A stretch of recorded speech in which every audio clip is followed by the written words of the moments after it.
Okay, folks, got a 2010 Polaris Ranger 500, and last year or so, the starter has been hit or miss.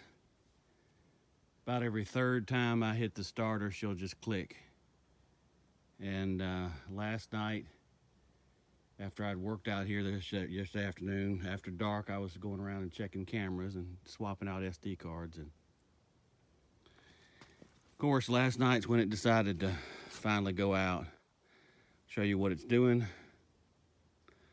Got a fresh booster pack jump cable, jump box on it.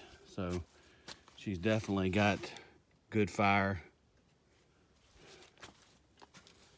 Starter's right here. If you look, you can actually see I've had some rat chewing, but they didn't get all the way through wires. But anyway, this is what she's doing. Gotta depress the brake because it's got a switch on the brake. If you don't have it depressed, it's not gonna fire anyway. So here's what she's doing. You just click, and that's it.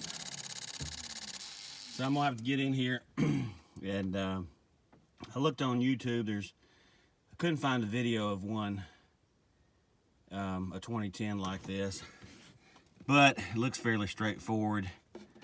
Looks like I'm gonna have to pull that bolt out there, move this line over so I can get to it. But there's one small bolt there and one small bolt, I don't know if you can see it, right back there. That's gonna be a pain to take it out. And then I guess I'm gonna have to just slide it right through here. I may have to take this wire off, set of wires off to get it out. Anyway, I'm gonna piece this together on a video for YouTube. So on to the next segment.